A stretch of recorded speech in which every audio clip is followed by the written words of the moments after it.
इदमुत्तमम् प्रत्यक्षावगमनधर्म्यं सुसुखं कर्तुमव्ययम् अश्रद्धधानाः पुरुषा धर्मस्यास्य परन्तप अप्राप्यमान् निवर्तन्ते मृत्युसंसारवर्त्मनि मया ततमिदं सर्वं जगदव्यक्तमूर्तिना मत्स्थानि सर्वभूतानि न चाहं तेष्वस्थितः न च मत्स्थानि भूतानि पश्य मे योगमैश्वरम्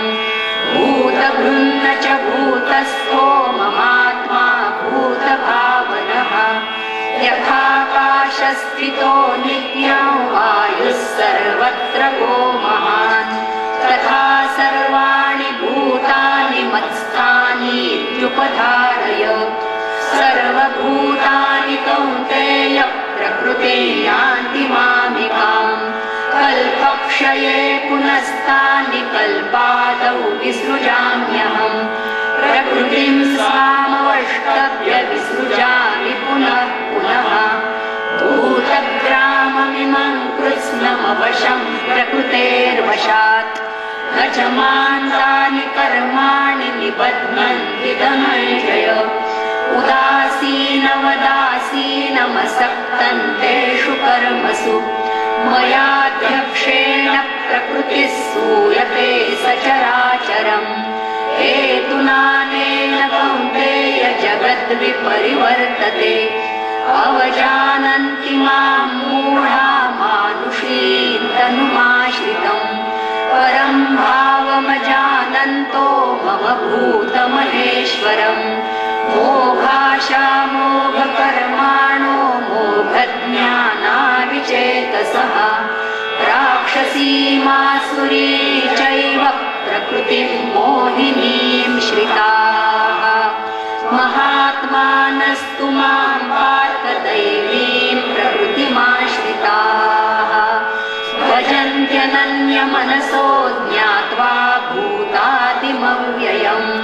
सततं कीर्तयन्तो मां यतन्तश्च दृढव्रताः नमस्यन्तश्च मां भक्त्या नित्ययुक्ता उपासते ज्ञानयज्ञेन चाप्यन्ये यजन्तो मामुपासते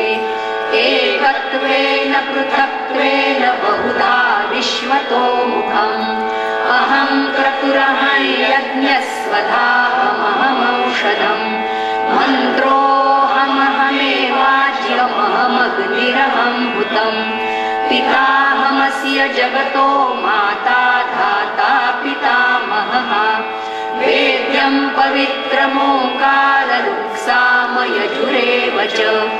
गतिर्भर्ता प्रभुः साक्षी निवासः शरणं सुहृत्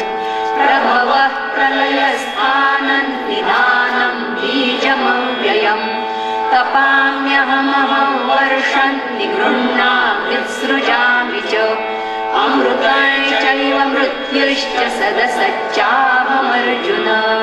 त्रैविद्या मां सोमपाः पूतपापा यज्ञैरिष्ट्वा स्वर्गतिं प्रार्थयन्ते ते पुण्यमासाद्य सुरेन्द्रलोकमश्नन्ति दिव्यान् दिविदेव भोगान् एतं भुक्त्वा स्वर्गलोकां विशालं क्षीणे पुण्ये मर्त्यलोकां विशन्ति एवं त्रयी धर्ममनुप्रपन्ना गतागतं कामकामा लभन्ते अनन्याश्चिन्तयन्तो मां ये जनाः पर्युपासते तेषां नित्याभियुक्तानां योगक्षेमौ वहाम्यहम् येऽप्यन्यदेवता भक्ता यजन्ते श्रद्धयान्विताः तेऽपि मामेव कौन्तेय यजन्त्य विधिपूर्वकम् अहं हि सर्वयज्ञानां भोक्ता च प्रभुरेव च न तु मामभिजानन्ति तत्त्वेनातश्च वन्ति ते यान्ति देवव्रता देवान् पितॄन् यान्ति पितृव्रताः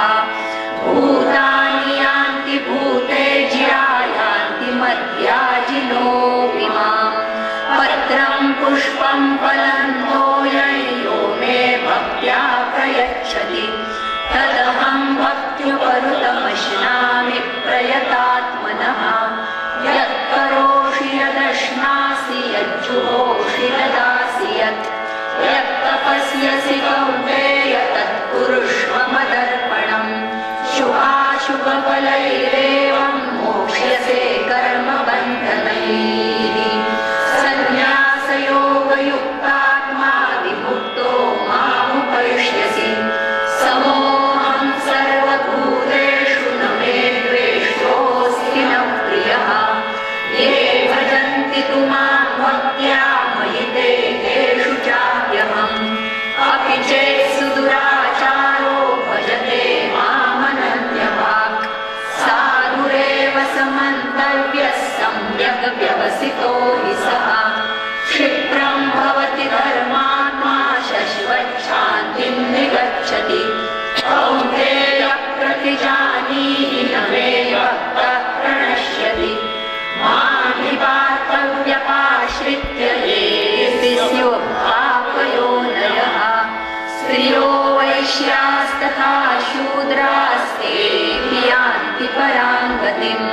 किं पुनर्ब्राह्मणाः पुण्या भक्ता राजर्षयस्तथा अनित्यमसुखं लोकमिमं प्राप्य भजस्व माम् मन्मना भव मद्भक्तो मद्याजी मां नमस्कुरु मामे वैष्यसि युक्त्वैव मात्मानं मत्परायणः ॐ तत्सदिति श्रीमद्भगवद्गीतासु उपनिषत्सु ब्रह्मविद्या